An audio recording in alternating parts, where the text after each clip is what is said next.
Hello and welcome दोस्तों, आप सभी का स्वागत है पुलिस भर्ती कोचिंग एकेडमी में। जितने भी बच्चे जो बॉर्डर बटालियन से रिलेटेड एग्ज़ाम देने वाले हैं, एग्ज़ाम की तैयारी कर रहे हैं, उनके लिए मोस्ट इम्पॉर्टेंट क्वेश्चन यहाँ पर हम लेके आए हैं। तो उम्मीद है कि आपको पसंद आएंगे। तो ये जो मोस्ट इम्पॉर्टेंट क्वेश्चन है, इस तरह के इस टाइप के क्वेश्चन आपको एग्ज़ाम में देखने को मिलेंगे, कांस्टेबल वाले एग्ज़ाम में, बॉर्डर बटालियन वाले और वुमेन बटालियन वाले एग्ज़ाम में। चलिए शुरू करते हैं। तो सबसे पहला क्वेश्चन देखते हैं कि क्वेश्चन कह रहा है कि विच of the following is the origin of river Ganga. ठीक है ना, ये जो गंगा रिवर है ना, आपको इसका ओरिजिन कहा गया है कि इसका जो है सोर्स कहाँ से निकला है। ठीक है, सोर्स जो है कहाँ से निकला है। अब देखो ऑप्शन को देखेंगे तो महाराष्ट्र है, तो ये तो हो ही नहीं सकता क्योंकि ये साउथ इंडिया में है। तो कोसी जो है, कोसी की बात करेंगे। कोसी क्या है दोस्तों, कोसी इसका ट्रिब्यूटरी है, एक लेफ्ट बैंक ट्रिब्यूटरी है इसका। ठीक है ना।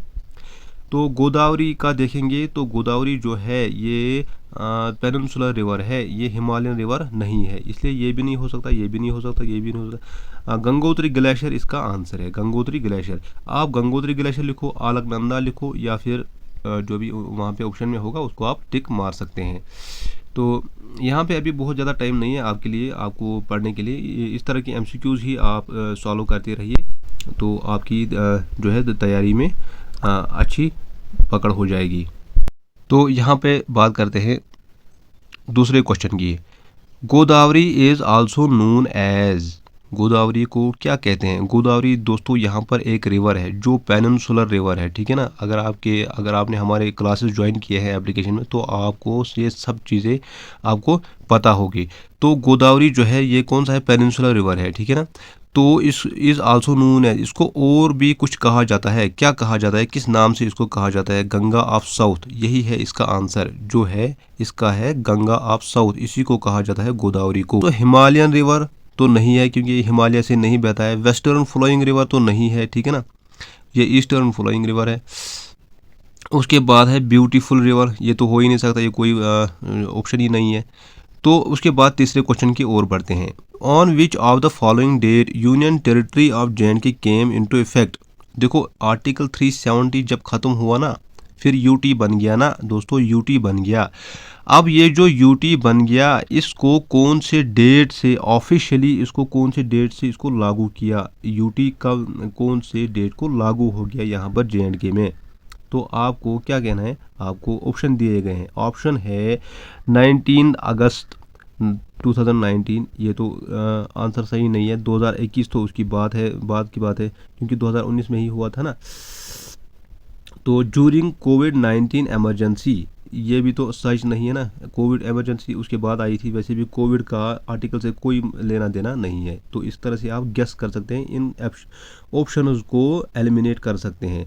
उसके बाद बचता है 31 अक्टूबर 2019, ये है इसका सही डेट जब यूटी का जो है एडमिनिस्ट्रेशन इफेक्ट में आया था। उसके बाद क्वेश्चन है, और एक क्वेश्चन है, विच of the following article is fundamental right. ठीक है, कौन सा आर्टिकल है इनमें से जो फंडामेंटल राइट में आता है, फंडामेंटल राइट में आता है। आर्टिकल 2 भी नहीं आता है। ठीक है, तो आर्टिकल 3 भी नहीं आता है, यूटी और टेरिटरी से रिलेटेड है। और आर्टिकल 5 भी नहीं आता, सिटीज़न से रिलेटेड है। उसके बाद आर्टिकल 21 है। 21 जो है ना दोस्तों, ये है लाइफ एंड लिबर्टी का आर्टिकल, इसको फंडामेंटल राइट भी कहा जाता है। ये है इसमें से फंडामेंटल राइट। तो इसके बाद देखते हैं, boundary line between India and Pakistan is called. जो इंडिया और पाकिस्तान के बीच में जो बाउंड्री लाइन है ना, इसको क्या कहते हैं, रेड क्लिफ कहते हैं, मैकमोहन लाइन कहते हैं, एलएसी कहते हैं, या फिर इनमें से कोई भी नहीं कहते हैं। तो कौन सा कहते हैं दोस्तों आपको देखना पड़ेगा। ये जो रेड क्लिफ लाइन है ना, यही इसका आंसर है। रेड क्लिफ लाइन 1947 में इसको बनाया गया था, इसको मार्क किया गया था। तो यही इसका आंसर है। इसको इंडिया एंड पाकिस्तान की जो बाउंड्री लाइन है, इसको क्या कहते हैं, रेड क्लिफ लाइन। आपको याद होना चाहिए क्योंकि आपके लिए इम्पॉर्टेंट है, आपके बॉर्डर बटालियन का एग्ज़ाम है। ठीक है, आपको इसी जो है इन्हीं चीज़ों के क्वेश्चन आपको पूछे जाएंगे। मैकमोहन लाइन ये तो नहीं है। ठीक है, तो एलएसी ये भी नहीं है, चाइना से रिलेटेड है।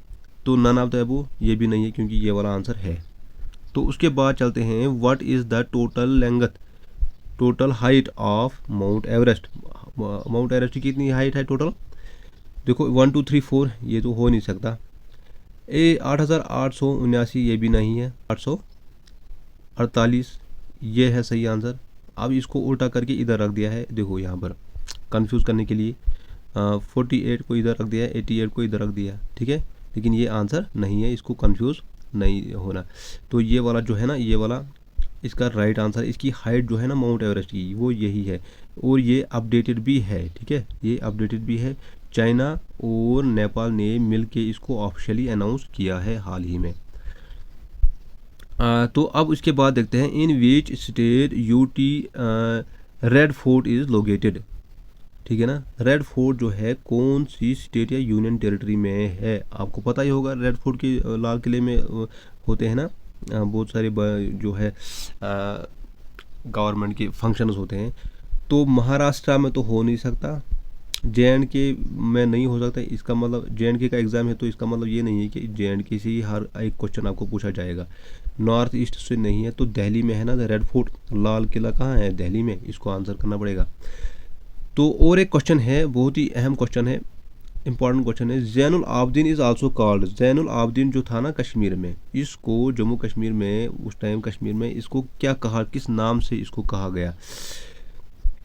नवरत्न ऑफ कश्मीर नहीं, ये भी नहीं है। अकबर ऑफ कश्मीर, ये सही बात है, ठीक है। वज़ीर तो नहीं कहा गया। गवर्नर ऑफ कश्मीर, ये भी नहीं कहा गया, ठीक है, ये भी नहीं था। तो फिर क्या था? अकबर ऑफ कश्मीर इसको कहा गया था। अकबर ऑफ कश्मीर इसको कहते, किसको कहते थे? जैनुल आबदीन को। उसके बाद और एक क्वेश्चन देखते हैं, इंपॉर्टेंट क्वेश्चन है, Nishat Bagh Mughal garden is made by, जो निशात बाग है ना मुगल गार्डन श्रीनगर में, ये किसने बनाया है? आपके पास ऑप्शन है नूरजहां, तो नहीं है। यशोवती, ये भी नहीं है, ये रानी थी मॉडर्न प्रीवियस हिस्ट्री में, प्री हिस्ट्री में JNK में। तो यही सबसे पहली लेडी थी जो यहाँ पर सिंहासन पर बैठी हुई थी कश्मीर में, ठीक है। तो क्वीन दिदा, ये वो लेडी है, फीमेल है, जिसने सबसे ज़्यादा लंबे टाइम तक रूल किया था, ठीक है, 22 ईयर्स तक। तो उसके बाद है आसिफ खान, इसका सही आंसर यही आसिफ खान ही है। ये जो आसिफ खान है, इसने बनाया है निशात का गार्डन, मुगल गार्डन। तो उसके बाद और एक क्वेश्चन यहाँ पर है, where is the longest lake in India? Longest कह रहा है, लार्जेस्ट नहीं कह रहा है, बिगेस्ट नहीं कह रहा है, तो लॉन्गेस्ट कह रहा है, ये लॉन्गेस्ट कह रहा है, ठीक है ना। लॉन्गेस्ट कहाँ पर है? लोकतक लेक, ये भी नहीं है। उड़ीसा लेक, ये भी नहीं है, सेम ऑप्शन है। तो डल लेक, इसका मतलब नहीं है कि JNK से आएगा। तो वेम्बनाड लेक जो कि लॉन्गेस्ट है, और ये कहाँ पर है? ये केरला में है, ठीक है, ये केरला में है Vembanad lake, longest lake in India.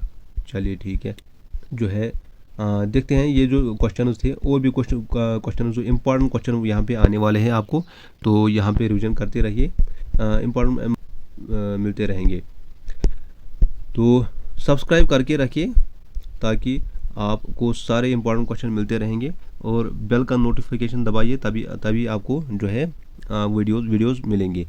तो आपको क्या करना है, डिस्क्रिप्शन में लिंक है, वहाँ पर अगर आपको क्लासेस ज्वाइन करने हैं, क्लासेस अब कम टाइम रह गया है, तो आप फास्ट रिवीजन के लिए वहाँ पे वीडियोस पड़े हैं, उसको भी देख सकते हैं। फास्ट रिवीजन के लिए नोट्स पड़े हैं, वो भी देख सकते हैं। डिस्क्रिप्शन में लिंक है, वो एप्लीकेशन डाउनलोड कर लीजिए, वहाँ से ज्वाइन कर लीजिए। Okay, thank you, bye.